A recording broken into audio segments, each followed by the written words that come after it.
Since 2016, these stands have remained empty on Friday nights in the fall, but today changes that. Drive for 5 here we go, ready! As football has returned to Danville, Iowa. Superintendent Patrick Wallace said that he heard from many in the community that they would like to see football back in Danville.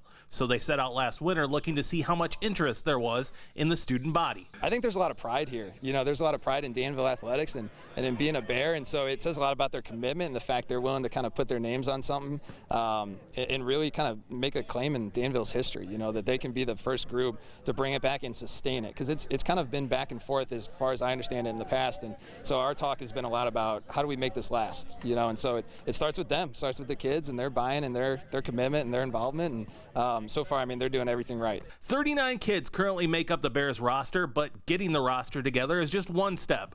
Football is an expensive sport, but the Danville community showed their letter of intent to support the program with their money through fundraising.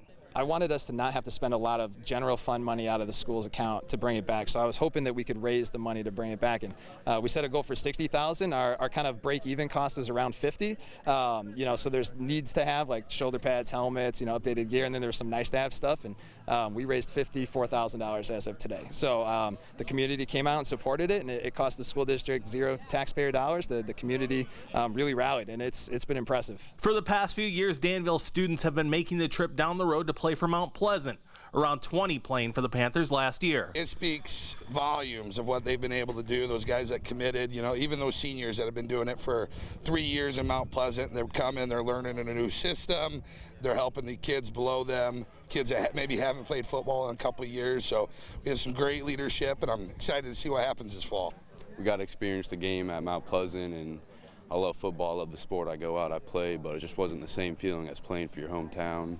You know, having people you know in the stands, not a bunch of strangers, and we're all pumped around here, you know. A home crowd, a home student section, and also the return of Danville cheerleaders. I think they'll get a sense for truly what Friday Night Lights in Danville kind of feels like, because like you said, it's been since 2016, so nobody in the high school, you know, student-wise has ever experienced that, and the last time they had it here, they were, you know, early, you know, late elementary, early middle school, and so I think it'll be really neat for them just to get that feeling and that experience, and I'm just excited to see how packed this stadium is on our first home game. The Bears' first home game is scheduled to be Week 2, September 1st, against Highland. It's going to be probably one of the greatest feelings we ever feel.